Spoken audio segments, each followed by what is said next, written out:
أعوذ بالله من الشيطان الرجيم بسم الله الرحمن الرحيم هو الذي أرسل رسوله بالهدى ودين الحق ليظهره على الدين كله ولو كره المشركون يا أيها الذين آمنوا هل أدلكم على تجارة تنجيكم من عذاب أليم تؤمنون بالله ورسوله وتجاهدون في سبيل الله بأموالكم وأنفسكم ذلكم خير لكم إن كنتم تعلمون يغفر لكم ذنوبكم ويدخلكم جنات تجري من تحتها الأنهار ومساكن طيبة في جنات عدن ذلك الفوز العظيم وأخرى تحبونها نصر من الله وفتح قريب وبشر المؤمنين يا أيها الذين آمنوا كونوا أنصار الله كما قال عيسى ابن مريم للحواريين من أنصاري إلى الله قال الحواريون نحن أنصار الله فآمنت طائفة من بني إسرائيل وكفرت طائفة فأيدنا الذين آمنوا على عدوهم فأصبحوا ظاهرين صدق اللہ العظیم۔ محترم سامعین کرام، ابھی آپ لوگوں کے سامنے سورہ صف کی آخری چند آیات کی تلاوت کی گئی ہے۔ آیت نمبر 9 سے لے کر کے آیت نمبر 14 تک 5 آیات کی تلاوت کی گئی۔ یہ میں اس لیے تلاوت کیا ہوں کہ اس میں ایک آیت ہے جو بہت اہم ہے، جو پہلی آیت هو الذی ارسل رسولہ بالہدی ودین الحق لیظہرہ علی الدین کلہ ولو کرہ المشرکون۔ یہ آیت کی اہمیت آج مجھے بتانی ہے، پھر سیرت النبی آگے بڑھانی ہے، کیونکہ اگر اس آیت کی اہمیت آپ نہیں سمجھ پائیں گے تو سیرت النبی نہیں سمجھ پائیں گے۔ سیرت النبی کا سینٹرل آئیڈیا جو ہے، جس کے ارد گرد جو ہے پورے 6666 آیات جو گھومتی ہیں، وہ آیت جو ہے وہ یہی ہے، هو الذی ارسل رسولہ بالہدی ودین الحق لیظہرہ علی الدین کلہ۔ محمد صلی اللہ علیہ وسلم کا پورا اسٹرگل جو تھا وہ اس آیت کو سامنے رکھ کر کے تھا۔ کوئی بھی جو آدمی اسپیچ دیتا ہے، کوئی بھی آدمی کوئی ایکٹیویٹیز کرتا ہے تو اس کے پیچھے ایک موٹیو ہوتا ہے، بات وہ کچھ کرے گا لیکن جو اس کا اصل ہدف رہے گا اس پہ بیچ میں آ جائے گا۔ تو یہ محمد صلی اللہ علیہ وسلم کی جو سارے ایکٹیویٹیز ہے، کبھی صلح کرنا، کبھی جنگ کرنا، کبھی دعوت دینا، کبھی جو ہے بدلہ لینا، کبھی معاف کر دینا، یہ سارے جو ہے آپ کو ہر چیز نظر آئیں، ایک ہی چیز نظر نہیں آئے گی۔ تو آخر اس کے پیچھے جو ہے لاجک کیا تھا؟ کیا صرف ڈیسیزن چینج کرتے تھے؟ ڈیسیزن چینج نہیں کرتے تھے، وہ اپنا ٹارگٹ کو پانے کے لیے جو ہے اسٹریٹجی تبدیل کرتے تھے، جو وقت اور حالات کا تقاضا ہوتا تھا اس حساب سے ایکشن کرتے تھے۔ کبھی جو ٹارگٹ کے لحاظ سے جو ہے صلح اچھی چیز تھی تو صلح کر لیتے تھے، کبھی دبنا اچھا ہوتا تھا تو دب جاتے تھے، کبھی اڑنا اچھا ہوتا تھا تو اڑ جاتے تھے، کبھی معاف کرنا اچھا ہوتا تھا تو معاف کر دیتے تھے، کبھی بدلہ لے لینا قتل کرنا ہوتا تو قتل بھی کر دیتے تھے۔ جیسے آپ جانتے ہیں بنو قریظہ کے 600 لوگوں کو قتل کر دیا، جب وہ تو معافی مانگ رہے تھے، فتح مکہ والے معافی مانگے، معاف کر دیے۔ تو وہ اسٹریٹجی کے لحاظ سے کہ ابھی بیچ میں ریولوشن چل رہا تھا، اس میں معافی نہیں دی، لیکن فتح مکہ ہو گیا، آپ کو جو ہے کاؤنٹر ریولوشن کا خطرہ نہیں رہا تھا، معاف بھی کر دیے۔ تو اسٹریٹجی جو ہے بتاتی تھی کہ ابھی آپ کو کیا اسٹیپ لینا ہے۔ اس لحاظ سے بہت سارے لوگ جب سیرت النبی پڑھتے ہیں یا قرآن پڑھتے ہیں تو اپنے آپ کو کنفیوز پاتے ہیں کہ پتہ نہیں کبھی معاف کرنا ہے، کبھی بدلہ لینا ہے، کبھی کیا کرنا ہے، تو سمجھ میں بات نہیں آتی۔ تو سمجھ میں بات اس لیے نہیں آتی کہ آپ کو محمد صلی اللہ علیہ وسلم کا ٹارگٹ پتہ نہیں، جبکہ اللہ تعالیٰ نے بار بار ریمائنڈ کیا کہ محمد صلی اللہ علیہ وسلم کا ٹارگٹ ہے، اور خود محمد صلی اللہ علیہ وسلم کو بار بار اللہ نے ریمائنڈ کیا۔ یہ بات جو اور اچھے لوگوں کو پتہ نہیں ہے کیونکہ محمد صلی اللہ علیہ وسلم کا ریولوشن کہا گیا کہ آپ اسٹارٹ کیجیے، اور اسٹارٹ کیجیے اور ہم آپ کو گائیڈ کریں گے، اور گائیڈ کریں گے تو کیسے کریں گے؟ وقتاً فوقتاً بتاتے رہیں گے، اب یہ اسٹینڈ لیجیے، اب یہ مومنٹ کیجیے، اب یہ کیجیے۔ یہ نہیں تھا کہ پورا قرآن ایک ساتھ دے دیا گیا اور اس کے حساب سے اپنا جو ہے لائن طے کر لیجیے، ایسا نہیں تھا۔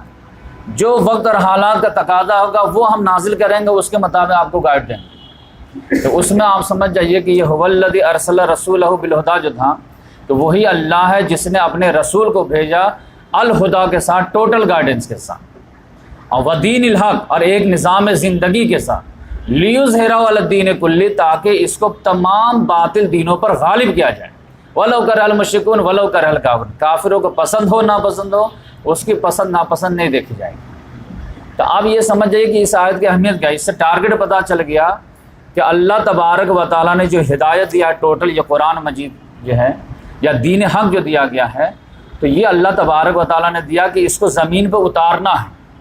ایک نظام زندگی، کمپلیٹ سسٹم آف لائف ہے، اس میں عقائد بھی ہے، عبادات بھی ہے، رسومات بھی ہے، پھر پولیٹیکل سسٹم بھی، اکنامک سسٹم بھی، سوشل سسٹم بھی، یعنی زندگی کا کوئی شعبہ جو ہے ہدایت سے خالی نہیں ہے ہر معاملے میں۔ اور پھر اللہ تعالیٰ نے ایک اور ٹارگٹ بڑھا دیا اسے، لیظہرہ علی الدین کلہ، اس کو صرف عرب کے دین پہ غالب نہیں کرنا ہے، دنیا میں جتنے ادیان پائے جاتے ہیں سب پہ اس کو جو ہے سپرمیسی دینی ہے۔ تو دو ٹارگٹ ہو۔ تو اس لحاظ سے دیکھیے، اب یہ تینوں آیت جو ہے 3 صورتوں میں نازل ہوئی ہے، ایک سورہ صف میں نازل ہوئی ہے، ایک سورہ فتح میں نازل ہوئی ہے، ایک سورہ توبہ میں نازل ہوئی ہے۔ اور آپ جو ہے اگر تھوڑے سے باریکی سے میں غور کر رہا تھا تو مجھے بات سمجھ میں آئی کہ آپ دیکھیں جہاں جہاں پہ ایسا لگا کہ یہ ٹارگٹ تھوڑا سا لیکن جا رہا، فوراً اللہ نے یاد نازل کی۔ کب؟ فرسٹ مرتبہ آپ دیکھیے یہ سورہ صف ہے، سورہ صف میں جو ہے اللہ تبارک و تعالیٰ نے سخت ڈانٹ پلائی ہے مسلمانوں کو کہ یا ایھا الذین آمنوا لم تقولون ما لا تفعلون کبر مقتا عند اللہ ان تقولوا ما لا تفعلون ان اللہ یحب الذین یقاتلون فی سبیلہ صفا کانہم بنیان مرصوص۔ اے لوگوں جو وہ بات کیوں کہتے ہو جو کرتے نہیں؟ اللہ کے نزدیک سخت ناپسندیدہ بات ہے وہ جو کہو اور کرو نہیں۔ اللہ کے نزدیک پسندیدہ لوگ وہ ہیں جو قتال کرتے سب باندھ کر کے گویا شیشہ بھی پلا ہوئی دیوار ہو۔ تو اب یہ کہاں پہ ہوا تھا؟ یہ جنگ خندق کے بعد تھوڑی سی جو ہے میجورٹی کے لحاظ سے تھوڑے سے جو ہے وہ جذبے میں کمی آ گئی تھی کہ ایسا لگا کہ آپ جو ہے قریش کے اندر دم نہیں ہے، اب دوبارہ پلٹ کے نہیں آئیں گے، تو تھوڑا سا لوز جو ہوئے صحابہ کرام کے ایز اے میجورٹی کے لحاظ سے، اس پر اللہ تعالیٰ نے یہ ڈانٹ سنا دی۔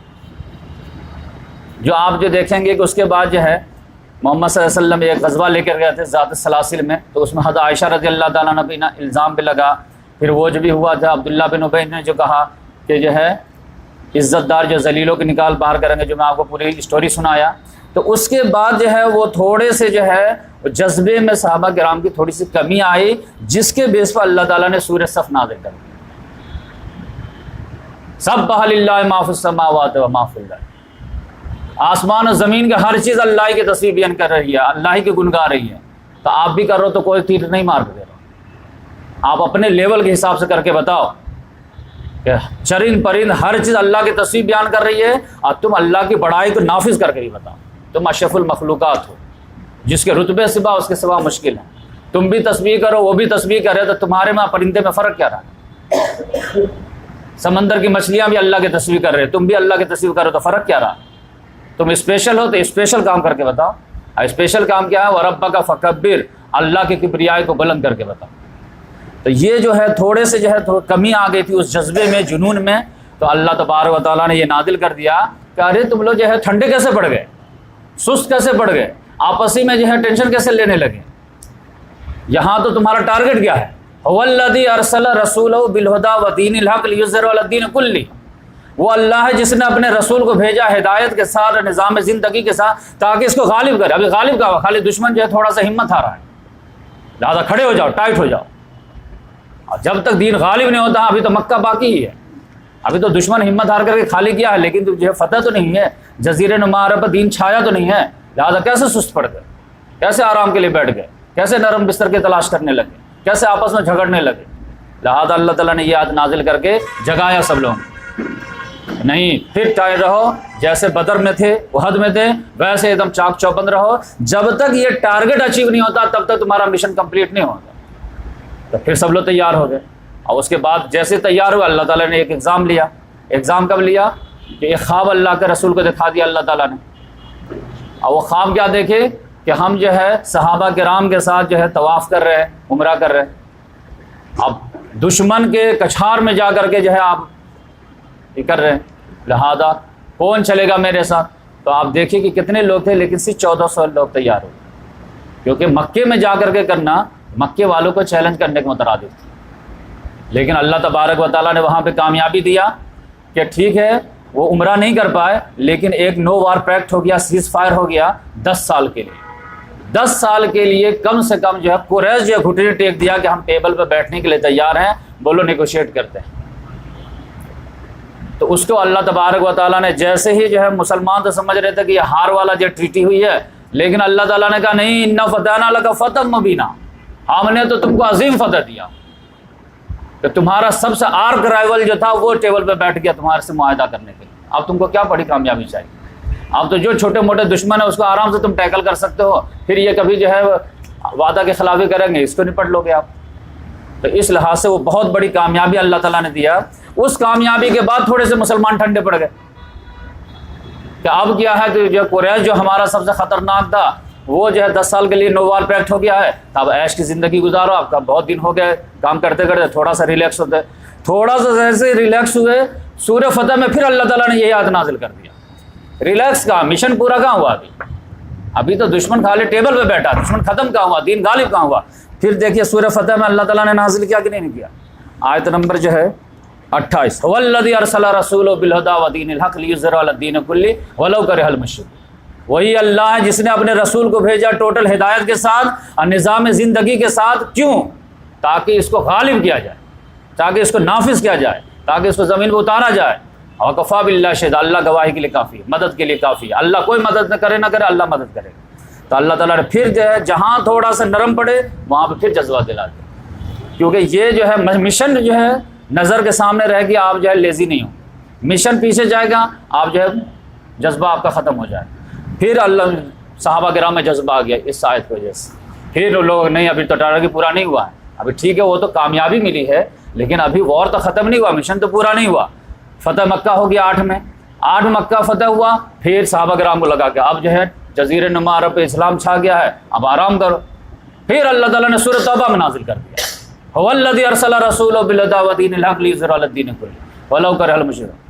وہی اللہ جس نے اپنے رسول کو ہدایت کے ساتھ بھیجا، دین حق کے ساتھ بھیجا، تاکہ اس کو غالب کیا جائے تمام ادیان پر۔ ابھی تو صرف جزیرہ نما عرب پہ ہوا ہے، کیسے بیٹھ گئے تو؟ لہٰذا محمد صلی اللہ علیہ وسلم نے لیٹر لکھنا شروع کر دیا۔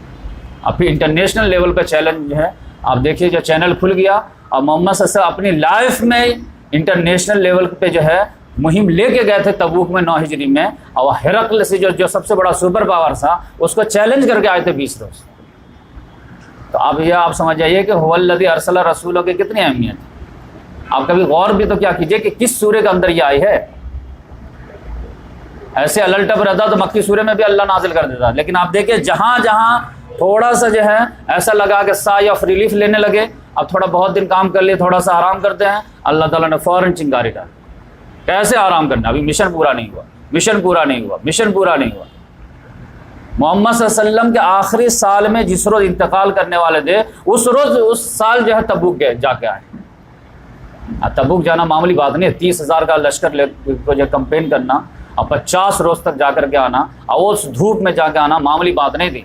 پورا انٹرنیشنل لیول پہ سپر پاور کو للکار کے آئے تھے، اس کے منافقین تو انا للہ پڑھ دیے تھے۔ تو اس لحاظ سے کبھی آپ جو ہے موقع ملے جو یہ هو الذی ارسل رسولہ کو جو آپ ویریفائی کر لیجئے کہ کس کس سورے میں آیا ہے، کس کس کانٹیکسٹ میں آیا ہے، تب آپ کو اندازہ ہوگا کہ جب تک کسی بھی چیز کا ٹارگٹ جو ہے ایم فکس نہیں ہوتا نا، تب تک کوئی بات آپ کو سمجھ میں نہیں آ سکتی۔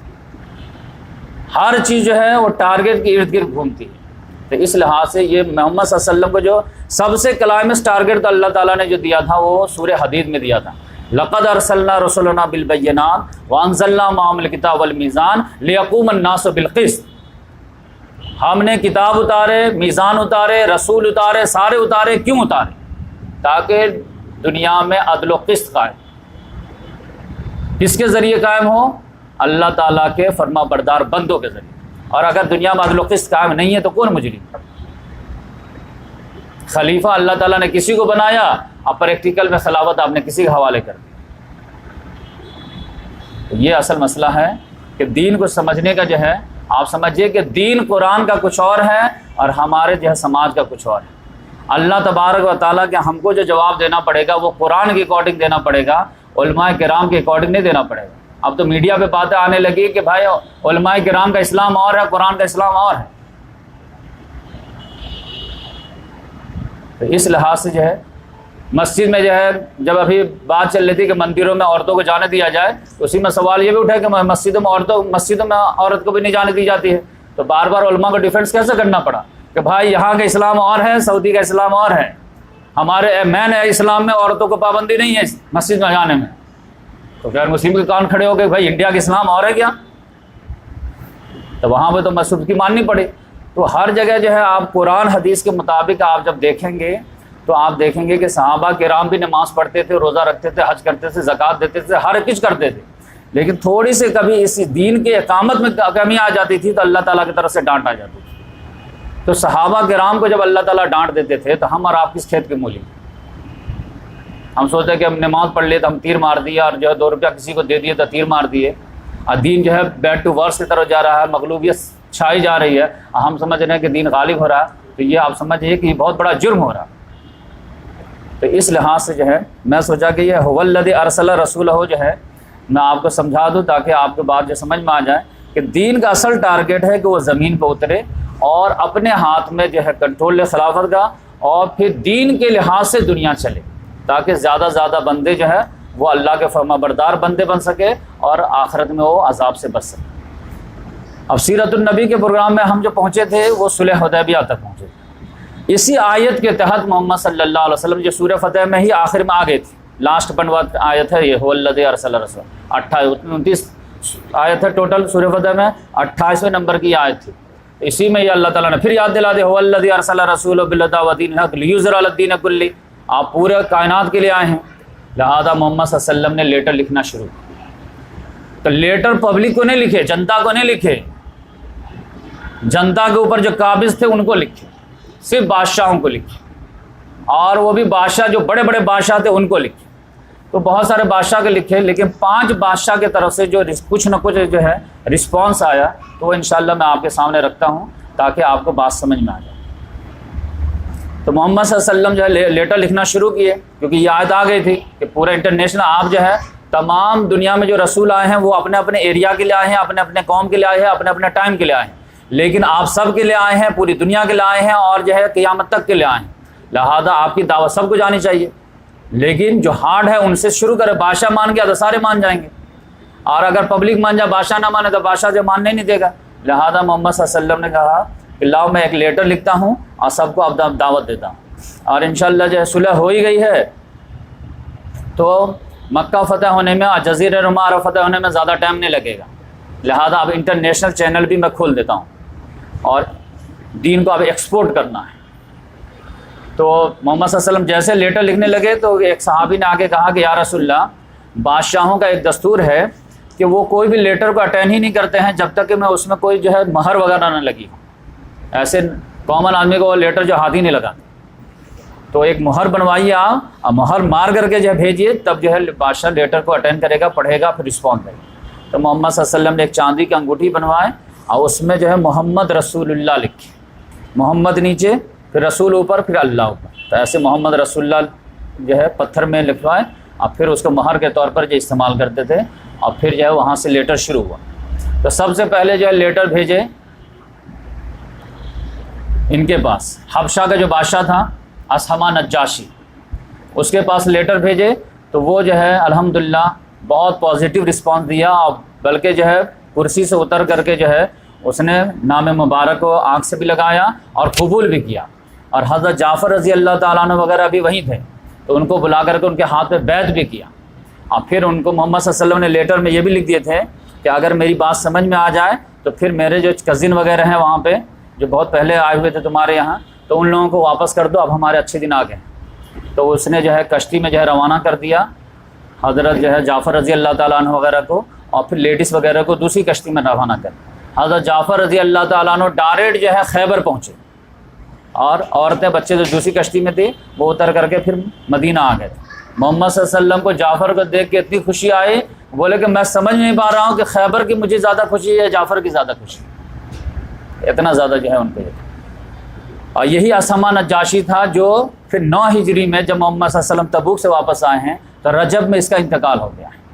تو محمد صلی اللہ علیہ وسلم نے اسی روز صحابہ کرام کو خط جو ہے انفارم کیا، تو وہ جو اسما نجاشی کے پاس ہم لیٹر لکھے تھے آج اس کا انتقال ہو گیا۔ تو وہ چونکہ مسلمان ہو گیا تھا، اب محمد صلی اللہ علیہ وسلم نے لیٹر میں ہر بادشاہ کے ایک آفر دیے تھے کہ صرف تم مجھے مان لو تو تمہاری بادشاہت میں انٹیکٹ ویسے ہی رکھوں گا، ایسا نہیں کروں گا کہ تم کو اتار دوں گا اپنے کسی صحابی کو بھیج دوں گا کہ یہ ہمارے چیف منسٹر ہیں، تم ہی کو رکھوں گا۔ تو اتنا تھوڑا سا محمد صلی اللہ علیہ وسلم ان کو دیے تھے، تو لہٰذا وہ تھا۔ تو محمد صلی اللہ علیہ وسلم نے صحابہ کرام کو بولے کہ آؤ اور اس کے جو نماز جنازہ پڑھتے ہیں، تو اس کی نماز جنازہ محمد صلی اللہ علیہ وسلم نے 9 ہجری میں پڑھے رجب۔ تو اس وجہ سے امت میں تھوڑی سی کنفیوژن آ گئی کہ غائبانہ نماز جنازہ پڑھنی چاہیے۔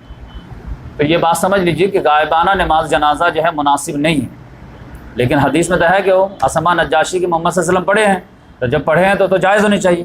تو وہ جو لاجک آپ سمجھ لیجیے کہ بہت سارے صحابہ کرام جو ہے محمد صلی اللہ علیہ وسلم بھیجتے تھے، 70 صحابہ کرام کو کسی نے دھوکے سے شہید کر دیا، اور بھی دوسری جنگوں میں محمد صلی اللہ علیہ وسلم کے صحابہ کرام شہید ہوئے ہیں، لیکن محمد صلی اللہ علیہ وسلم نے کسی کی نماز جنازہ نہیں پڑھی غائبانہ، لیکن اسما نجاشی کی پڑھی۔ اب اس کا مطلب یہ ہے کہ بیچ میں کوئی مسئلہ ہے، ورنہ پڑھنا رہتا تو اپنے صحابہ کے بھی پڑھتے جس کی بھی نہیں پڑھی گئی۔ تو اس میں آپ جان لیجئے کہ وہ بیچ میں سوچنے کے بعد جو مسئلہ جو کھل کے آتا ہے وہ یہ ہے کہ اگر ہمارے سامنے کوئی ایسے میت کی ڈیتھ کی خبر آتی ہے جس کے بارے میں آپ کو لگتا ہے کہ اس کی نماز جنازہ کسی نے نہیں پڑھی، تو اس کی جو ہے پڑھ دینی چاہیے۔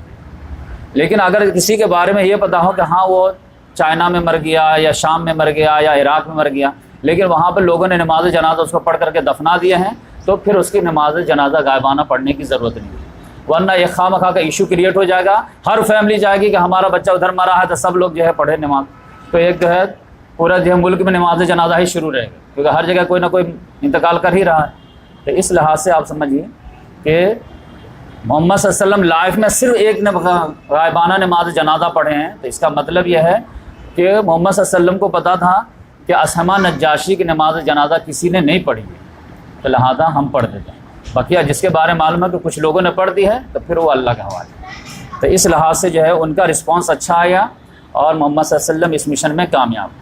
دوسرے نمبر پہ محمد صلی اللہ علیہ وسلم نے جو ہے مصر میں جو ہے ایک بادشاہ تھا، اس کا نام تھا جریج، اس کا نام تھا مقوقس، تو اس کے پاس لیٹر لکھے تو وہ جو ہے گول مول جو ہے ٹال مول والا جو ہے جواب دیا، لیکن جو سفیر گئے تھے حاتم بن ابی بلتہ، تو اس نے جو کچھ تحفے دے کر کے محمد صلی اللہ علیہ وسلم کو منانا چاہا۔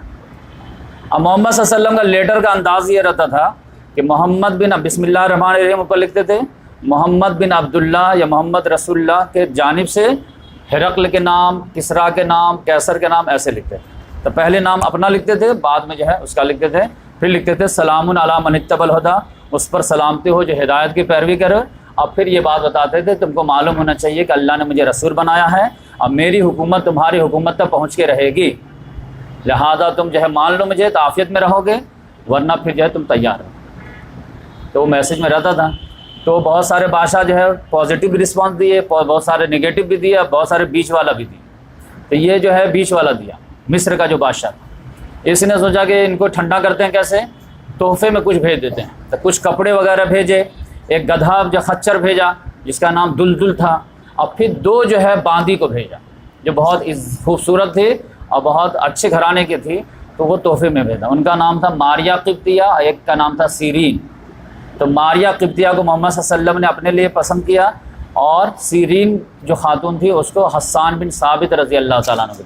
یہی ماریہ قبطیہ ہیں جس سے پھر اللہ تعالیٰ نے ایک بیٹا دیا ابراہیم، جو انتقال کیے تھے اس روز جس روز سورج گرہن یا چاند گرہن لگ گیا تھا۔ تو یہ جو ہے میں آپ کو سوچا کہ یہ انفارم کر دیتا ہوں۔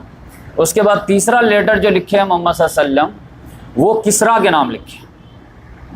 کسریٰ کس کو کہا جاتا ہے؟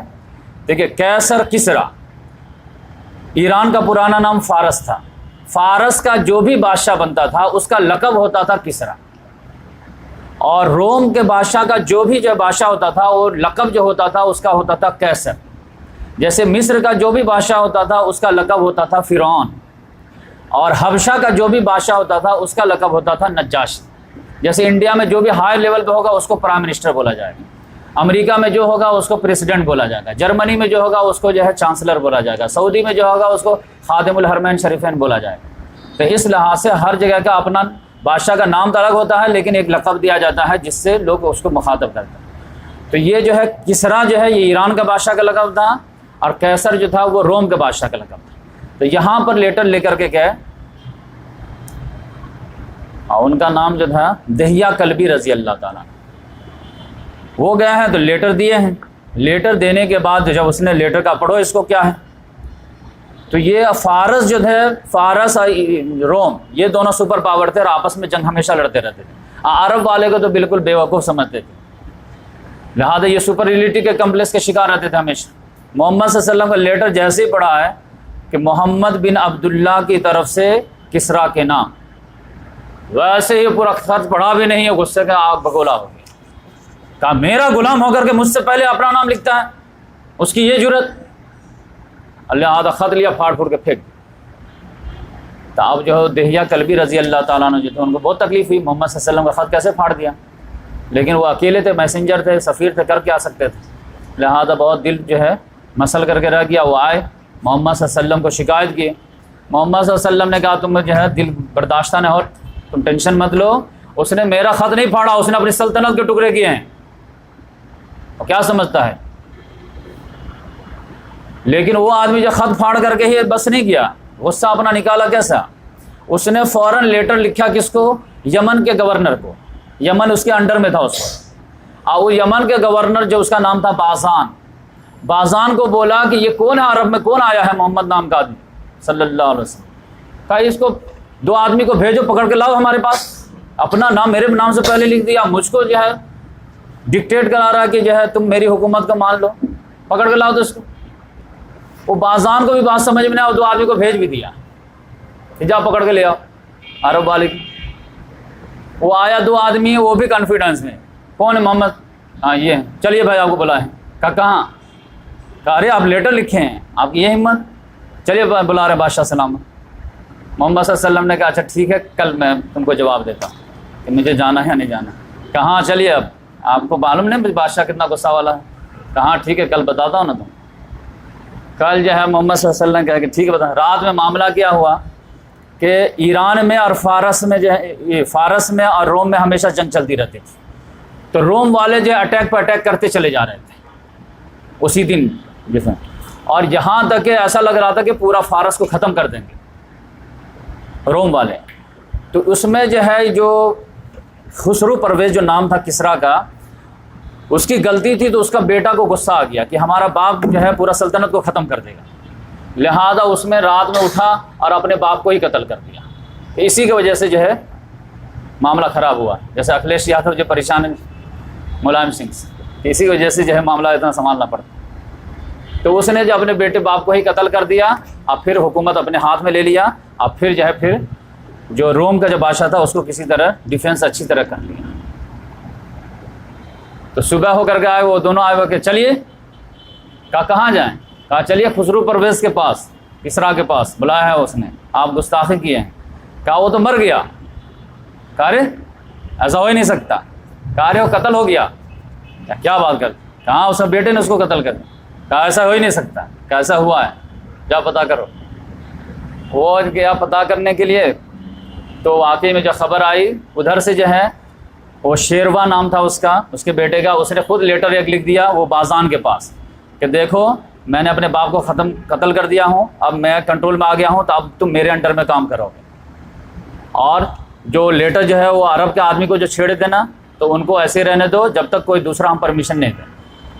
تو اس لحاظ سے جو ہے آپ دیکھیں کہ کتنا سپر پاور جو ہے اپنے آپ کو جو ہے دماغی لحاظ سے کتنا سپیریئر تھے کہ صرف 2 آدمی کو بھیجے تھے پکڑ کے لیا. ان کو پتہ ہی نہیں تھا کہ یہاں جو کتنا بڑا ریولوشن بلٹ ہو چکا ہے. یہ 12 ہزار کا لشکر جو ہے ایسے منہ کھا کے کیا ہے, تم کیا کس کھیت کے منہ دیا. تو یہ جو ہے یہ معاملہ ہوا. اس کے بعد جو ہے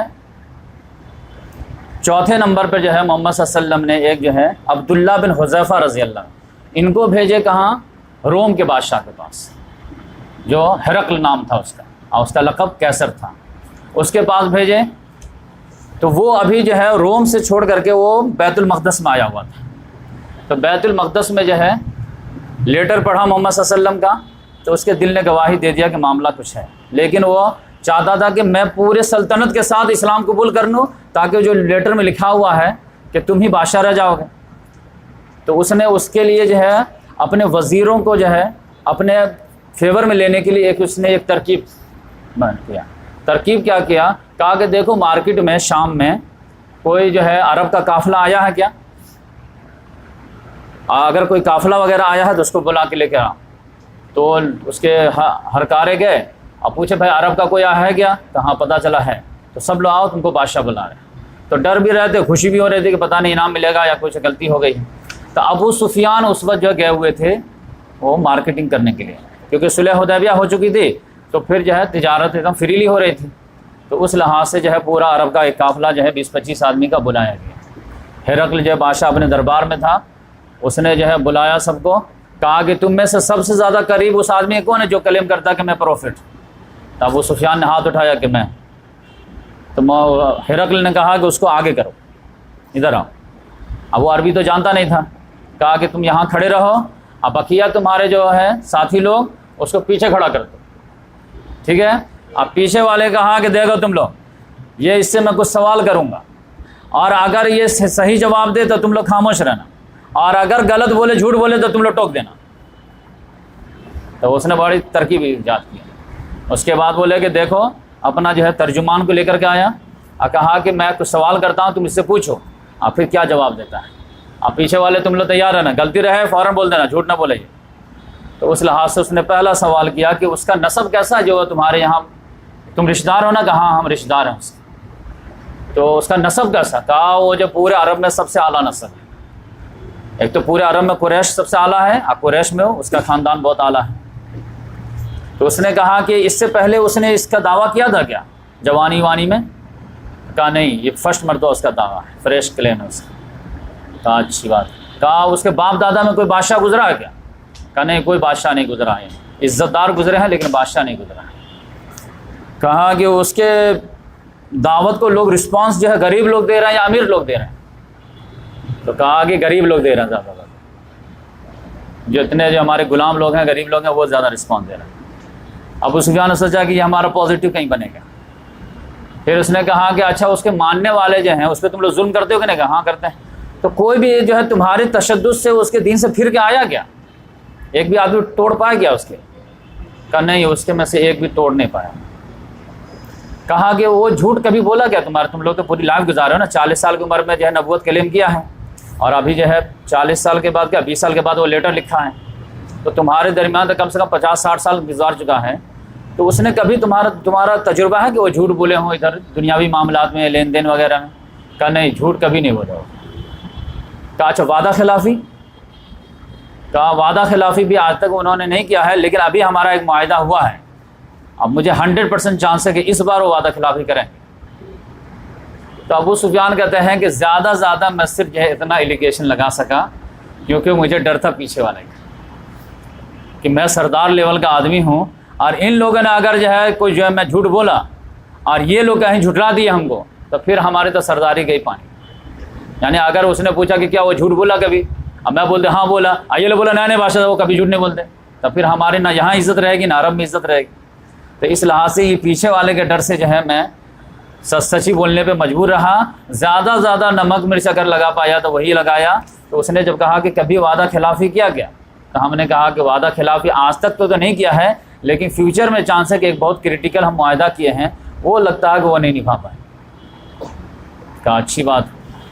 اچھا یہ بتاؤ کہ وہ کس چیز کی دعوت دیتے ہیں؟ کہا وہ کہتے ہیں کہ ایک اللہ کو مانو, اب بقیہ سب کو چھوڑ دو, اب باپ دادا کے بھی دین کو چھوڑ دو, اور نماز پڑھو, اور سچائی کو اختیار کرو, پاکیزگی اختیار کرو, پرہیزگاری اختیار کرو. تب یہ سارے سوالات جب ہو گئے ہیں, تب ترجمان کو کہا کہ اب تم جو رسپانس دو. بولو دیکھو, اس سے بولو کہ میں نے تم سے پوچھا کہ اس کا نسب کیسا ہے, تو تم نے کہا کہ بہت اعلیٰ نسب ہے. تو اس کو بتاؤ کہ نبی جو ہوتے ہیں وہ اعلیٰ نسب ہی میں ہوتے ہیں. گھٹیا لوگوں کو اللہ تعالیٰ نبی نہیں بناتا. غریبی الگ چیز ہے اور عزت الگ چیز ہے. تو اللہ تعالیٰ اعلیٰ نسب ہی میں جو ہے اپنے رسول اور نبی کو اٹھاتا ہے، گھٹیا لوگوں کو رسول اور نبی نہیں بناتا ہے۔ میں نے تم سے پوچھا کہ وہ اس سے پہلے جو ہے کبھی کلیم کیا نہیں کیا، تو جو آدمی جوانی میں جنونی نہیں تھا تو وہ بڑھاپے میں کیا جنونی ریولوشنری بنے گا؟ جو ریولوشنری رہتا ہے وہ جوانی میں ڈبل رہتا ہے، دھیرے دھیرے تو ٹھنڈا ہی پڑتا ہے۔ تیسرے نمبر پہ میں نے پوچھا کہ اس کے باپ دادا میں کوئی بادشاہ گزرا ہے تو تم نے کہا نہیں۔ تو اگر ایسا ہوتا تو میں سمجھتا کہ وہ باپ دادا کے کھوئی ہوئی بادشاہت کو جو ہے واپس لانا چاہ رہا، تو اس وجہ سے وہ جو ہے ایک نیا دین کے نام پہ جو ہے اپنے امپائر بلڈ کرنا چاہ رہا ہے اور وہ کھوئی ہوئی میراث کے لیے اسٹرگل کر رہا۔ تم نے کہا نہیں، اس کے باپ دادا میں کوئی بادشاہ نہیں گزرا۔ پھر میں نے تم سے سوال کیا کہ اس کے لوگوں جو ہے مان کون رہے، غریب مان رہے یا امیر مان رہے، تو تم نے کہا غریب۔ تو یہ جان لو کہ شروع میں دین کو جو ہے گلے لگانے والے غریب ہی ہوتے ہیں۔ بادشاہ جو امیر لوگ جو رہتے ہیں وہ تو غفلت میں رہتے ہیں، وہ تو عیش میں رہتے ہیں، وہ بات کہاں رسپانس سنتے ہیں۔ غریب لوگ سنتے ہیں تو وہ رسپانس دیتے ہیں۔ میں نے تم سے پوچھا کہ جو لوگ قبول کر لیے ہیں تو کوئی لالچ میں آ کر کے، کوئی دباؤ میں آ کر کے کوئی جو ہے دین سے پھرا ہے کیا؟ تم نے کہا نہیں۔ تو جان لو کہ وہ ایمان کی حقیقت ہی یہی ہے، جس دل میں گھر بنا لیتی ہے تو وہاں سے اجڑ نہیں پاتی، چاہے تم جو ہے جان لے لو یا کچھ بھی کرو۔ موسیٰ علیہ السلام پہ بھی جو ہے جادوگروں نے ایمان لایا تھا تو جان دے دیے تھے، لیکن کوئی ایک پھرا نہیں۔ پھر میں نے تم سے سوال کیا کہ وہ جھوٹ بولے کیا، تو تمہارے زندگی کے کسی میٹر میں مذاق میں بھی جھوٹ نہیں بولے، تو وہ اللہ تعالیٰ کے اوپر کیسے جھوٹ بول دے گا کہ اللہ نے مجھے رسول بنایا ہے؟ پھر میں نے تم سے پوچھا کہ وعدہ خلافی کیے کیا، تو نہیں کیے۔ تو آپ جان لو کہ جب آدمی جو ہے اتنے بڑے معاملے میں وعدہ خلافی نہیں کرتا تو کتنا اعلیٰ انسان ہوگا۔ پھر میں نے تم سے پوچھا کہ وہ اس کی تعلیم کیا ہے، تو تم نے بتایا کہ سارے اچھی تعلیم۔ تو یہ آخر تک ابھی جملہ آ ہی رہا تھا کہ وہ وزیر لوگ جو ہے وہ سمجھ گئے کہ یہ گیم کچھ اور ہو رہا ہے، یہ ایک دم پازیٹیو کیسے چل رہا ہے۔ اس کا مطلب ہے یہ کہ کنونس ہو گیا ہے، یہ صرف ہم کو میسج پاس کرنا چاہ رہا ہے، ڈائریکٹلی نہیں انڈائریکٹلی۔ لہذا ان کے ناک بہت چڑھنے لگے اور ناک سے آواز آنے لگے ایسے، تب جو ہے وہ سب دیکھ لیا کہ ناک کو سب چڑھا رہا، تب وہ جو اپنا معاملہ واپس لے لیا، کیا بھائی تم لوگ جاؤ، بات ہو گئی۔ تو یہ جو ہے وہ اس کی خواہش جو شدید تھی وہ کیا تھی کہ ہم کو جو بات سمجھ میں آ گئی ہے وہی ہمارے وزیروں کو بھی بات سمجھ میں آ جائے، اور پوری سلطنت ہم لوگ جو اسلام قبول کر لیں تاکہ ہماری بادشاہت انٹیکٹ باقی رہے۔ یہ چیز اس کے پاؤں کی بیڑی بن گئی اور وہ اسلام سے محروم رہ گیا اور جنت سے محروم رہ گیا۔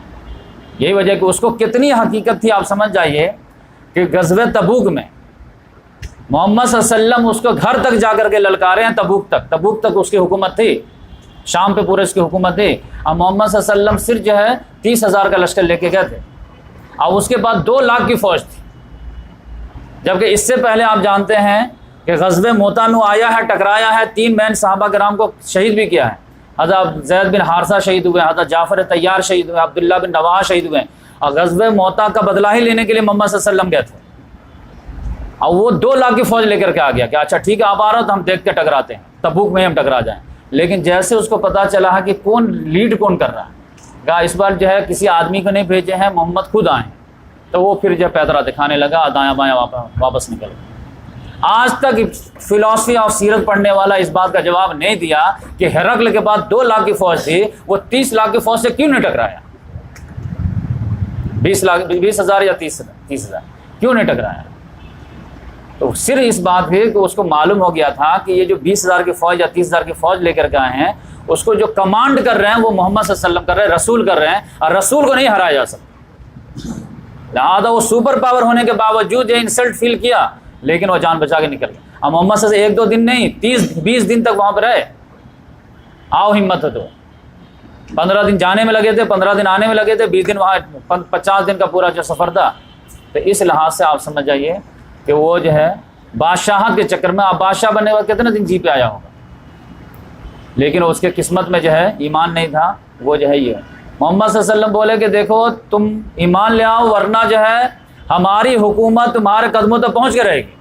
تو اس نے بولا بھی، مانا بھی کہ میں کہتا ہوں کہ یہ جو رسول ابو سفیان کو بولا بھی کہ تم کو معلوم ہے یہ کون ہے، یہ وہ آدمی ہے جس کی حکومت ہمارے یہاں تک قدموں تک پہنچ کے رہے گی۔ اب محمد صلی اللہ علیہ وسلم تو اور بھی بولے تھے کہ تمہارے قدموں تک ہی نہیں پہنچے گی، بلکہ گھوڑے اور اونٹ کے قدم جہاں تک پہنچ سکتے ہیں وہاں تک پہنچے گی۔ یعنی پھر سمندر اگر آ جائے اور پھر راستہ نہ ہو تو الگ بات ہے، ورنہ خشکی تک تو ہمارے صحابہ کرام ہی پہنچا دیں۔ تو جب ابو سفیان وہاں سے نکلا ہے تو آپس میں جو اس کے 20-25 لوگ تھے، کہہ رہا تھا کہ یہ ابو کبشہ کا بیٹا کتنا زیادہ پاورفل ہو گیا کہ ہرقل جو ڈر رہا اس سے۔ ہرقل نے کہا تھا کہ کاش مجھے موقع ملتا تو میں اس کے قدموں میں جاتا، ان کے پاؤں دھوتا۔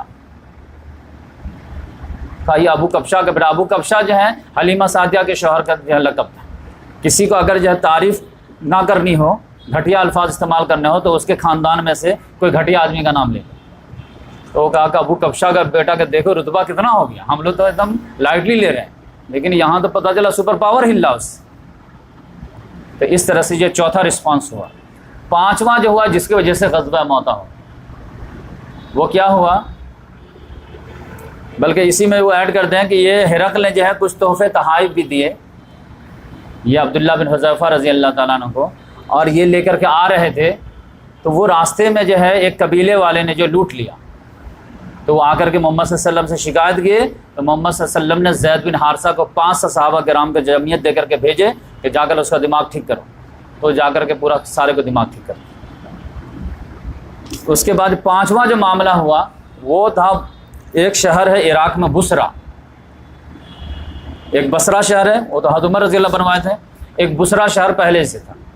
وہاں پر جو ہے ایک صحابی کو بھیجے محمد صلی اللہ علیہ وسلم نے، حارث بن عمیر ازدی کو، کہ جاؤ اس کو بھی لیٹر دو اور اس کو بھی جو ہے دین کی دعوت دینی ضروری ہے، کیونکہ میں جو گلوبل رسول ہوں، میں تو لوکل رسول نہیں ہوں، نہ نیشنل ہوں، انٹرنیشنل ہوں۔ وہاں پہ جو گئے تو یہ ہرقل ہی کے انڈر میں ایک جو ہے حاکم تھا، وہ جو ہے شرحبیل بن عمرو، وہ بلقان کا حاکم تھا۔ بلقان کا حاکم تھا، اس نے جو ہے ان کو پکڑ کر کے جو ہے نا قید کر کے جو ہے قتل کر دیا، حارث بن عمیر ازدی۔ اور سفیر کا قتل جو ہے وہ اعلان جنگ ہوتا ہے، لہذا محمد صلی اللہ علیہ وسلم کو جو غصہ آیا کہ ہمارے جو ہے سفیر کو کیسے اس نے قتل کر دیا، لہذا بولے کہ 3000 کی فوج تیار کی تاکہ جاؤ اور اس کا بدلہ لے کر کے آؤ۔ اس میں محمد صلی اللہ علیہ وسلم کو پورا لگ رہا تھا کہ معاملہ جو ہے بدلہ لینا ضروری ہے، لیکن مہم بہت خطرناک ہے۔ حضرت خالد بن ولید رضی اللہ تعالیٰ نے ایمان لا چکے تھے، لیکن ابھی نئے تھے، لہذا محمد صلی اللہ علیہ وسلم نے کہا کہ جو ہے کمانڈر ان چیف جو رہیں گے وہ زید بن حارثہ رہیں گے، اور اگر یہ شہید ہو جائیں تو پھر جعفر طیار جو ہے کمانڈ کریں گے، اور جعفر طیار بھی اگر شہید ہو جائیں تو پھر عبداللہ بن رواحہ کمانڈ کریں گے، اور اگر یہ بھی شہید ہو جائیں تو پھر تم جس کو چاہنا تھا اپنا کمانڈر چن لینا۔ اب اس سے آپ اندازہ لگائیے کہ محمد صلی اللہ علیہ وسلم کا مائنڈ کدھر تھا۔ محمد صلی اللہ علیہ وسلم کو پورا جو ہے یہ تھا کہ خالد بن ولید ہی لیڈ کر سکتے ایسے معاملے کو، لیکن ابھی بالکل نئے آئے ہیں تو بہت سارے صحابہ کرام کو تکلیف ہو سکتی ہے کہ ابھی نئے آئے، ابھی کیسے ان کو کمانڈ ہی دے دیے۔ لہٰذا محمد صلی اللہ علیہ وسلم نے کہا کہ پہلے یہ اس کے بعد تم کو جو مرضی ہو کرنا۔ تو پھر یہ لوگ گئے، جیسے ہی پہنچے ہیں وہاں پہ ویسے یہ ہرقل جو ہے وہ 1.5 لاکھ کی فوج لے کر کے آ گیا۔ تو پھر یہ معاملہ ہوا کہ ارے ہم تو سوچے تھے کہ جس گاؤں والے نے، جو بلقان والے نے کیا اس سے ٹکرانا ہے، 3000 کی فوج بہت ہے، لیکن یہ کیا پتا کہ بلقان کے جو ہے پروٹیکشن کے لیے جو ہے پورا رومن امپائر اٹھ کے آ جائے گا، 1.5 لاکھ آ جائے گا۔ لہٰذا یہ سچویشن تو آکورڈ ہو گئی، لہٰذا کیا کریں؟ تو مشورہ کیا کہ بھائی واپس چلتے ہیں، اب محمد صلی اللہ علیہ وسلم کو حالات بھی بتا دیں گے، اور اگر محمد صلی اللہ علیہ وسلم پھر بھی کہیں گے نہیں لڑنا ہے تو کہیں گے تھوڑی سی اور فوج دے دیجیے، 5-10 ہزار تو کم سے کم دیجیے۔ لیکن عبداللہ بن رواحہ رضی اللہ کہا نہیں، ہم لوگ کس لیے آئے ہیں، ہماری زندگی کا مقصد کیا ہے، جینا یا مرنا۔ صاحب نے کہا شہادت ہے مطلوب و مقصود مومن، نہ مال غنیمت نہ کشور کی شاید، ہم تو اللہ کے راہ میں مرنا چاہتے ہیں، ہم تو شہادت کے متمنی ہیں، ہم تو شہادت چاہتے ہیں۔ تو پھر شہادت دیکھ رہے ہو تو پھر پیچھے کیوں بھاگ رہے؟ بس گو ہیڈ تو گو ہیڈ۔ تو اس لحاظ سے وہ جذبے میں سب لوگ آ گئے اور ٹکرا گئے۔ اب کہاں 3000 اور کہاں 1.5 لاکھ، آٹے میں نمک کے برابر۔ لیکن بڑی پامردی سے جو ہے صحابہ کرام لڑے، لیکن ان لوگوں نے بار بار اٹیک مین ہی جو ہے چیف کمانڈر ہی پہ کر دیے، تو لہٰذا جو ہے زید بن حارثہ رضی اللہ تعالیٰ عنہ شہید ہو۔ انہوں نے کہا بھائی تم لوگ پیچھے بیٹھو، ہم پہلے لڑکے آتے ہیں، یہاں پہ تو سب کو شہادت ہی ملنے والی ہے، لیکن پہلے میں اس کے بعد کوئی اور۔ تو اس کے بعد جیسے ان کا جھنڈا گرنے لگا تو پھر جو جعفر طیار کھڑے ہو گئے اور انہوں نے لیا، وہ بھی پامردی سے 80 زخم آئے تھے کم سے کم ان کے، لیکن جب تک جان میں جان تھی جو ہے جھنڈا کو جھکنے نہیں دیا۔ پھر وہ جب شہید ہو گئے تو پھر عبداللہ بن رواحہ لے لیے، جیسے محمد صلی اللہ علیہ وسلم نے پورا لائن بتایا تھا۔ پھر ان کے بعد جب یہ معاملہ ہوا وہ بھی شہید ہو گئے، تب لوگوں نے پھر میٹنگ کیا کہ بھائی کیا کیا جائے، اب کون لیڈ کرے گا، کمانڈر آف چیف کون رہے گا؟ تب سارے لوگوں کی نگاہ اٹھی کہ خالد بن ولید کو بنائیں۔ اب چونکہ محمد صلی اللہ علیہ وسلم کا آرڈر تھا کہ اب اس کے بعد تمہاری مرضی، تم جس کو چاہو بنا سکتے، لہٰذا خالد بن ولید تو لے بھی نہیں رہے تھے، لیکن انہوں سب لوگوں نے کہا نہیں آپ لیجئے آپ لیجئے، تو انہوں نے کمانڈ میں لیا۔ پھر وہ تو محمد صلی اللہ علیہ وسلم کے بعد سب سے زیادہ اگر جینیس کمانڈنگ فیلڈ میں ہیں تو وہ انہی کا ہے۔ آج بھی بڑے بڑے یورپ کے اسکولوں میں، ملٹری اسکولوں میں ان کے جو اسٹریٹجی پڑھایا جاتا ہے، انہوں نے بڑی حکمت عملی کے ساتھ کسی طرح سے پورے صحابہ کرام کو 3000 کو بچا کر کے اس چنگل سے نکال لیا۔ 1.5 لاکھ کی پوری فوج چاروں طرف سے اس 3000 کو گھیر لی تھی۔ یہ معاملہ بڑی نازک تھا۔ خالد بن ولید سمجھ گئے تو وہ جو ہے وہ ریئلٹی کو ماننے والے تھے کہ بھائی شہادت ہے، لیکن شہادت جو ہے فروٹفل ہونا چاہیے، ایسے ٹکرا کے مر جانا تو اچھی بات نہیں ہے۔ لہٰذا ابھی بہترین یہ ہے کہ اگر ان کے چنگل سے بچ جائیں نا ہم لوگ تب بھی بہت بڑی بات ہے، پھر محمد صلی اللہ علیہ وسلم سے مل جائیں گے، پھر محمد صلی اللہ علیہ وسلم سے اور فوج لیں گے، پھر اسٹریٹجی دوسرا لانچ کریں گے، پھر ہم کو اس اصل میں تو مین مقصد دین کو غالب کرنا ہے، دین کے غالب کرنے میں جان جائے تو وہ بہت اچھی بات ہے۔ لیکن پتہ چلا کہ کھایا پیا کچھ نہیں، گلاس میں باہر آنا، تو ایسا نہیں ہونا چاہیے۔ تو اس لحاظ سے انہوں نے پورا کمپین ایسا بلڈ کیے کہ کسی طرح ہم سیف ہو کر کے اس کے چنگل سے نکل جائیں۔ لہٰذا بہت حکمت عملی، بہت لمبی بات ہو جائے گی، تو کسی طرح حکمت عملی کرتے کرتے کرتے کرتے کرتے ان کے چنگل سے نکل گئے، بہت چکما دیا، اپنا پورا جو ہے ٹیلنٹ اس میں جھونک دیے اور 3000 کو بچا لیا۔ 3000 کو بچا لیا۔ آپ کو تعجب ہوگا، آپ پڑھیں گے کہ اتنی خطرناک جنگ تھی جو شروع میں ہی 3 سپہ سالار شہید ہو گئے تھے، اس میں آپ کو پتہ چلے گا کہ جنگ موتا میں، موتا جگہ کا نام، موتا آپ سنے ہوں گے لیکن اصل لفظ یہ موتا ہے۔ جنگ موتا میں صحابہ کرام کتنے شہید ہوئے تھے؟ تو آپ کو تعجب ہوگا کہ صرف 9 لوگ شہید ہوئے تھے۔ تب آپ سمجھیے کتنا زبردست اسٹریٹجی بنا کر کے جو شروع میں شہید ہو گیا، پھر اس کے بعد وہ شہید ہونے نہیں دیے اور پورا کو کسی طرح سیف کر کے لیا۔ اور جب یہ قافلہ 3000 کا پہنچا ہے اور محمد صلی اللہ علیہ وسلم ممبر پر بیٹھے بیٹھے خبر دے رہے ہیں زید بن حارثہ شہید ہو گئے، اور پھر جعفر بھی شہید ہو گئے، عبداللہ بن رواحہ بھی شہید ہو گئے، پھر مسکرائے۔ اب جو ہے کمانڈی خالد بن ولید کے ہاتھ میں آ گئی تو تھوڑا سا مسکراہٹ آ گئی۔ تو اسی وجہ سے میں کہتا ہوں کہ وہ میرا گیس ہے، وہ صحیح بھی ہو سکتا ہے غلط بھی ہو سکتا ہے، کہ محمد صلی اللہ علیہ وسلم کا اپنا یہ تھا کہ خالد بن ولید کو ہی شروع میں دیں، لیکن یقینی بات ہے کہ اپنے ساتھیوں کو بھی دل رکھنا ہوتا ہے اور اجتماعی لحاظ سے جج کرنا پڑتا ہے۔ تو اس لحاظ سے جب یہ لوگ قافلہ 3000 پہنچے ہیں تو وہاں پر عورت مرد بچے بوڑھے سب ان کو پتھر مارنے لگے، بھگوڑے ہیں، بھاگ کے آئے ہیں، میدان چھوڑ کے آئے ہیں، بھاگو یہاں سے۔ محمد صلی اللہ علیہ وسلم نے کہا رہے ان کو مارو مت، یہ جو بھگوڑے نہیں ہیں، یہ بڑے گروپ سے ملنے کے لیے آئے ہیں، چھوٹے گروپ۔ تو یہ جو ہے صرف جو ہے بزدلی کی وجہ سے نہیں بھاگے ہیں، یہ اسٹریٹجی کی وجہ سے بھاگے ہیں۔ یہ جو ہے ایسا نہیں کہ جان بچانے کے لیے بھاگے ہیں، بلکہ اپنی جان کو فروٹفل بنانے کے لیے آئے ہیں، پھر یہاں سے پھر لانچ کریں گے، کوئی مسئلہ نہیں ہے۔ تو یہی جنگ موتا جو 7 ہجری میں ہوا تھا، تو محمد صلی اللہ علیہ وسلم سوچے کہ ابھی لگے ہاتھوں پہلے جو ہے انٹرنل کانفلکٹ جو ہے اس کو سنبھال لیتے ہیں، پہلے فتح مکہ ہو جائے، جزیرہ نما عرب کو کانسولیٹ کر لیتے ہیں، تو اس کے بعد جو ہم انٹرنیشنل فیس پہ جو ہم آر کانفلکٹ چھیڑیں گے۔ ابھی دعوت تو ہم دے دیے ہیں، اس کی وجہ سے جو ہماری دعوت میں جو ہے 6 میں گوئیاں تو پورے ہونے لگی ہے، لیکن آرم کانفلکٹ ابھی ہم چھیڑ دیں گے تو معاملہ یہ ہوگا کہ قریش والے ابھی ختم نہیں ہوئے ہیں۔ لہذا محمد صلی اللہ علیہ وسلم نے 1 سال صبر کیا، اور 1 سال صبر کرنے کے بعد جیسے فتح مکہ ہو گیا ہے رمضان 8 ہجری میں، پھر ذی الحجہ ختم ہوا ہے، اور پھر 9ویں ہجری میں غزوہ تبوک لانچ کر دیا۔ تو یہ انشاءاللہ ہم جو ہے اس کے بعد جو خیبر بتائیں گے آپ کو، اور اس کے بعد فتح مکہ بتائیں گے، اس کے بعد جو ہے غزوہ تبوک بتائیں گے، اور اس کے بعد حجۃ الوداع بتائیں گے، اور اس کے بعد محمد صلی اللہ علیہ وسلم کی وفات بتائیں گے۔ 4-5 جو ہے ایپیسوڈ میں ہمارا سیرت النبی مکمل ہو جائے گا۔ اس کے بعد ٹائم ملے گا تو ہم خلفاء راشدین بھی بتائیں گے، اور اسی طرح ہم دھیرے دھیرے آگے بڑھتے چلے جائیں گے۔ پھر رمضان آ جائے گا، پھر رمضان میں تو سمجھے کہ تقویٰ کا معیار تھوڑا بڑھ جاتا ہے، تو اس میں جو ہے جو قرآن مجید ہمارا دور ترجمہ قرآن اس کو جو ہے کرنے کی کوشش کریں گے، 15 پارہ تک انشاءاللہ کوشش کریں گے۔ اب بس یہ ہے کہ نیکسٹ ہفتہ جو ہے پروگرام نہیں رہ پائے گا، کیونکہ اس ہال میں جو ہے اور ڈاکٹر صاحب جو ہیں